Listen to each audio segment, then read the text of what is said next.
Hello everyone, tayo po ay mag-aral kung papaano i-prepare ang authorization letter na gagamitin sa registration ng company profile sa company registration system ng DENR. So meron pong prescribed template ang DENR para dito sa authorization letter. So as shown on the screen, ang atin pong template. If you want to have the template, you can scan the QR code on the screen at yan po yung um, prescribed template sa authorization letter. So let us try to prepare an authorization letter. Mahalaga at maganda, formal kung meron tayong company letterhead at saka yung logo. Pero kung wala naman, okay lang naman yan. O at least may pagkakilanlan lang sana sa company na nag-authorize sa registration ng company profile sa company registration system kung sino man yung ino-authorize. Okay? So, halimbawa, meron tayong ABC Company Inc. At sino ang ating um, mga involved na tao dito sa authorization? Siyempre, yung date muna. For example, November 5, 2025. And then dito, unang involved na tao ay ang Regional Director ng concerned regional office of EMB. So for example, the name, Honorable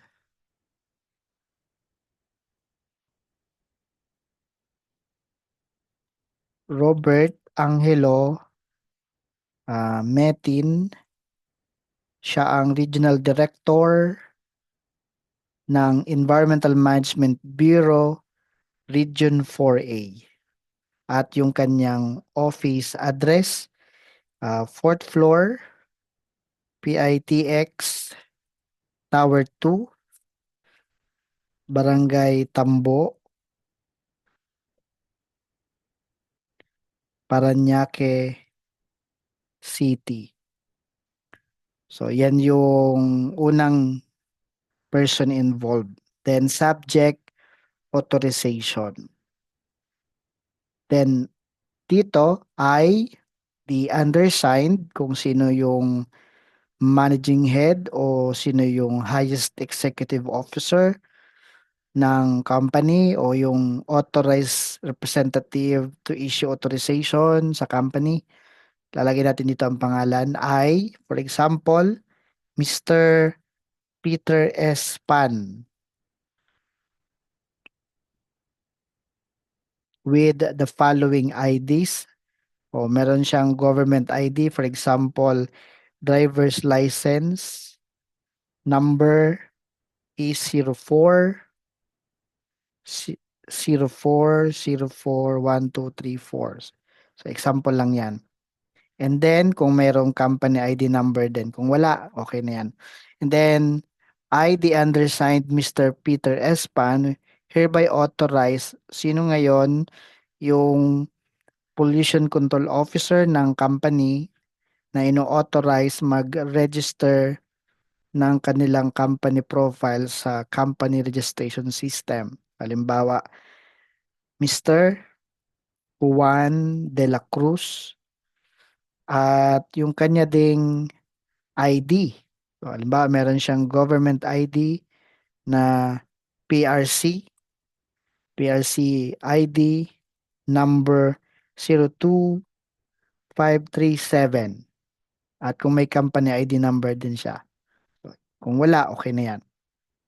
And then dito sa statement ay the undersigned Mr. Peter Espan hereby authorize Mr. Juan de la Cruz to act on my behalf in all manners relating to the application, submission, and processing in the EMB online services of our company or facility name.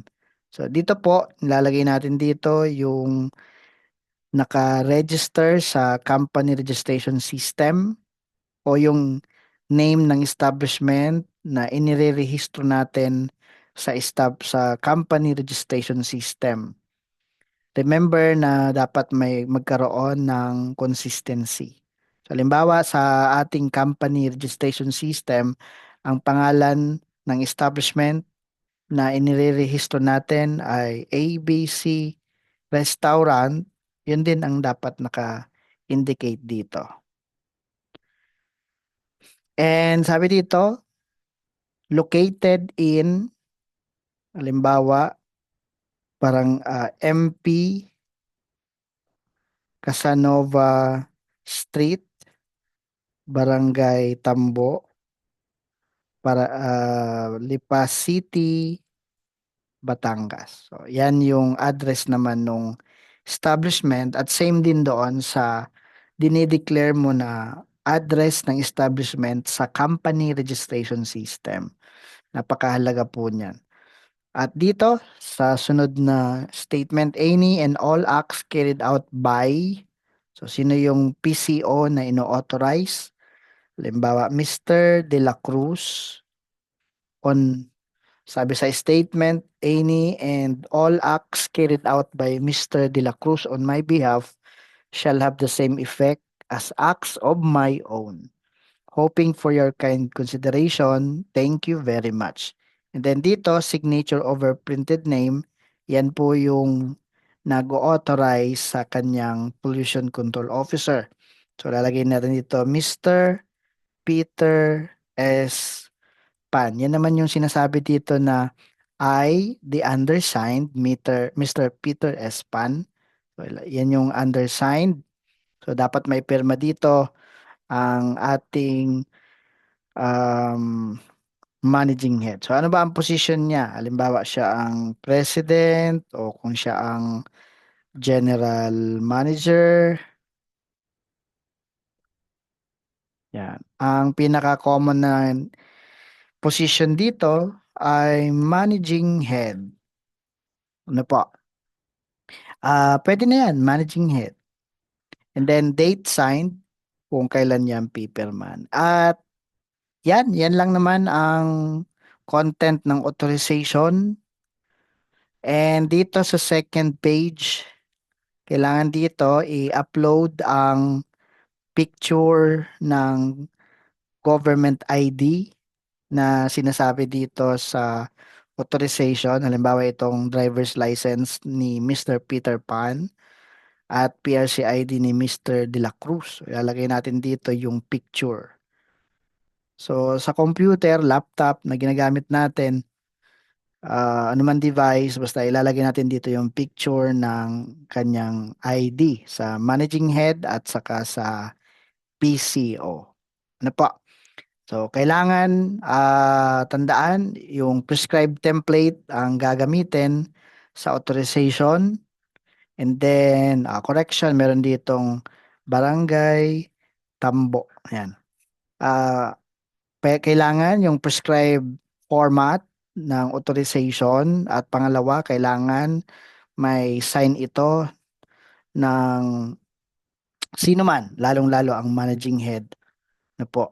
At dapat pangatlo, mayroong attachment dito ng kanilang mga proof of competent evidence of identity.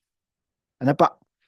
So that's it. That's how we create the authorization letter for the purpose of registration of company profile to the company registration system. At dito sa pangalan ng regional director, pwede tayong pumunta sa website mismo ng EMB. Lagay natin EMB Key Regional Officials. Ano ang purpose natin dito? Yan, yung sa internet, sa Google, type nyo lang EMB Key Regional Officials. May result dito, EMB key regional officials. Ang purpose natin, ma-determine ninyo kung sino ang mga regional director ng mga concerned regional office ng EMB. So halimbawa, sa National Capital Region, Engineer Divina C. Camaraw. Yan. Okay? And then, nandyan yung office address. Sa Cordillera Administrative Region, Engineer Jean Borromeo. So, nandito ang mga pangalan ng mga regional directors ng mga concerned regional office ng EMB. Region 1 to Region 13 including NCR and CAR. Ano po? So, kailangan mo lang yan, ang pangalan at saka yung office address. Kasi makikita mo doon sa pag-prepare ng authorization letter, ina-address natin sa regional director of the concerned regional office of Environmental Management Bureau. So wag kakalimutan na papalitan yung pangalan at saka yung region number at syempre yung kanyang office address.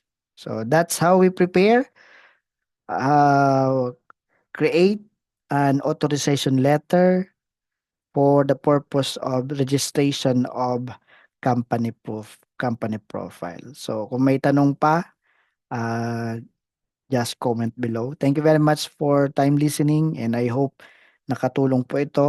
Mas maganda rin na magtanong mismo sa concerned regional office o BMB sa mas maliwanag pa na assistance sa pag-prepare ng ganito mga dokumento. Maraming salamat and God bless us all.